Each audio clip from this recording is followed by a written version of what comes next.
an independent record going gold, especially back in 2012, that's a big deal. We was like touring like young. I probably was like 17, 18, and then 19 is when Snapbacks came about.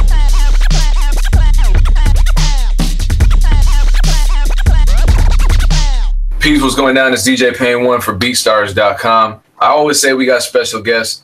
This is a special guest of a profession we've not actually seen in a BeatStars interview yet. He's a rap artist, RIAA, hitmaker certified. His name is Driicky Graham. We went through some technical difficulties, so I appreciate you bearing with me. Nah, likewise, bro, man. I appreciate you for having me, man. You know what I'm saying? You've been a huge support of my career thus far, so it's only right that we show up and show love, man. That's actually truer than you might know, because way back I worked in radio. You know, you're known mostly for your recent singles, but also for Snapbacks and Tattoos, because that was the big hit record. I was working in radio back then, and so I definitely supported that record. But let's go way back even further, because I learned something interesting about you. What led up to you appearing in a Lords of the Underground video as a toddler?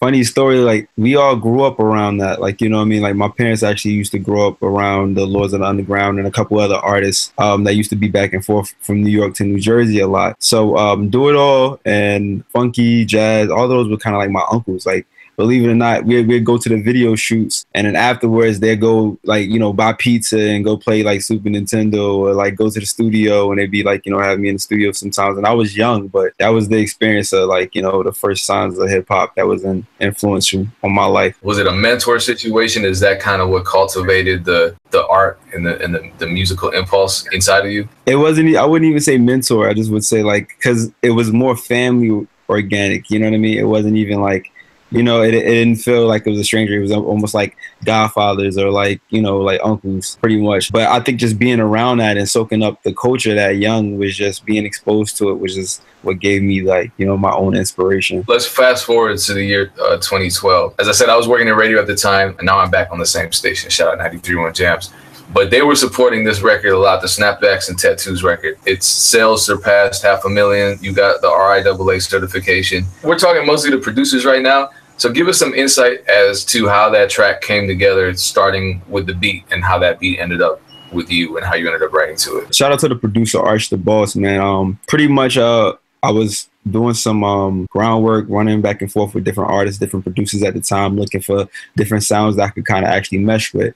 So at the time, me and my label had went down to Miami, and it was a couple artists that was actually out there. Like, we did like the whole yacht thing with Freeway. It was a couple crazy things going on, but Young Berg also happened to be down there, and he had a team of different producers and everything. So we thought it'd be dope that we check out like a couple of his sounds and see what was going on. So he had this one kid named Arch the Boss, who just happened to have, like, you know, just a different type of feel to him. And when I heard the track, I instantly knew. I said, yo, that's a song that I got in mind. I heard the track with the, you know, everybody knows the track, you see what I'm saying? But yeah, so that's pretty much like, I heard that beat and I just went off from there, and that's pretty much what gave me the inspiration for it. What was your label at the time? You said you went down to Miami with your label. That was an independent label. That was pre-E1 Koch, right? Yeah, that was pre-E1 Koch. The label was known as NWEMG at the time, New Raw Era Music Group, and it was something that we had started at the time. So you basically went from one independent label to another.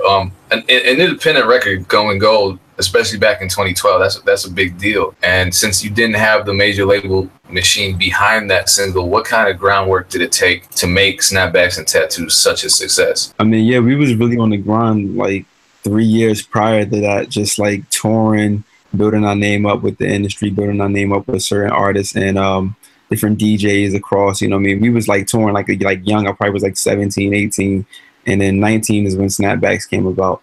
So yeah, like it was work. It wasn't like, you know what I mean, everything just came overnight. I was just consistently in the studio working on record after record. And Snapbacks, to me, like most people would be like, oh yeah, I knew it was a hit. I knew it was something different. I felt like it was something big.